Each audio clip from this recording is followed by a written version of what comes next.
Green house effect ایک سائنسی اصطلاح۔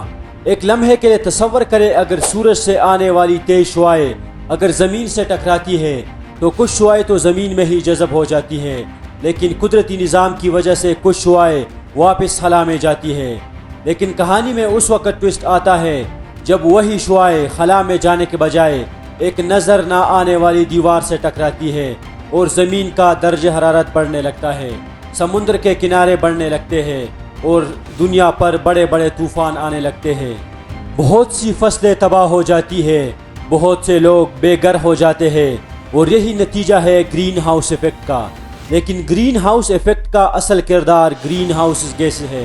سب سے پہلے ہم سمجھیں گے کہ گرین ہاؤس کیا ہے۔ گرین ہاؤس ایک ایسا گھر جو زیادہ تر کسان استعمال کرتے ہیں۔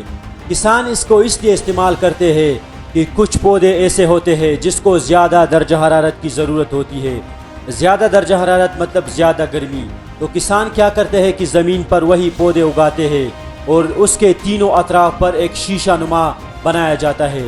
جب سورج کی تیز آنے والی شعاعیں وہی شیشے سے ٹکراتی ہے تو وہ نیچے زمین پر جذب ہو جاتی ہے، لیکن وہی شعاعیں واپس نہیں جاتی کیونکہ وہی شیشہ اس کو روک دیتا ہے، اور وہی گھر میں زیادہ درجہ حرارت ہوتی ہے اور پودے زیادہ درجہ حرارت کی وجہ سے اگ جاتے ہیں۔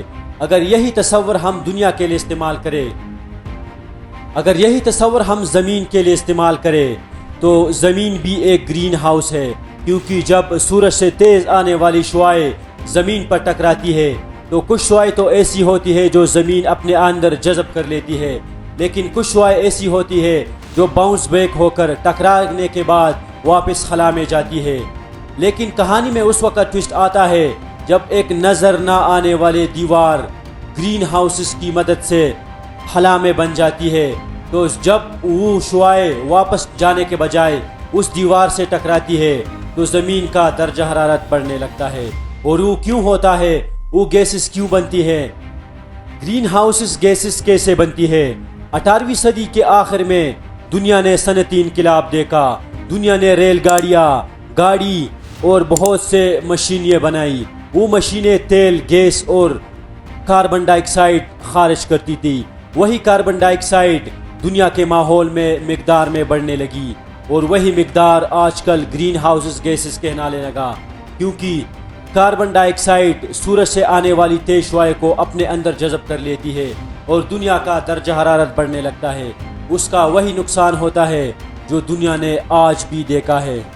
Green house effect, greenhouse effect کے دیر پا نقصانات ہیں، اور اب یہ مستقبل کا نہیں بلکہ موجودہ دور کا ایک اہم مسئلہ بن چکا ہے، کیونکہ دنیا کے بڑے بڑے شہروں کو تباہ کر رہا ہے، اور جنگلات جو دنیا کے پیپڑے کہلائے جاتے ہیں وہ بھی آگ کے لپیٹ میں آ جاتے ہیں۔ بہت سے جانور اپنا مسکن سے محروم ہو جاتے ہیں، بہت سے کسان اپنے فصلوں کو کھو دیتے ہیں، اور بہت سی جگہ پر سیلابی صورتحال اپنائی جاتی ہے۔ پاکستان بھی اس مسئلے سے دور نہیں، کیونکہ ہر سال پاکستان کے شمالی علاقہ جات میں گلیشیئر کے پگھلنے سے بہت سے سیلابی صورتحال دیکھنے کو ملتی ہے، جن سے بہت سے لوگ بے گھر ہو جاتے ہیں۔ اور اب ایک اہم سوال کی طرف آتے ہیں کہ کیا گرین ہاؤس ایفیکٹ کی وجہ سے ہم دوبارہ ایک نئی دنیا کو بنا سکتے ہیں؟ کیا گرین ہاؤس گیسوں کی کمی کی جا سکتی ہے؟ اب یہ سوال بالکل ممکن ہے۔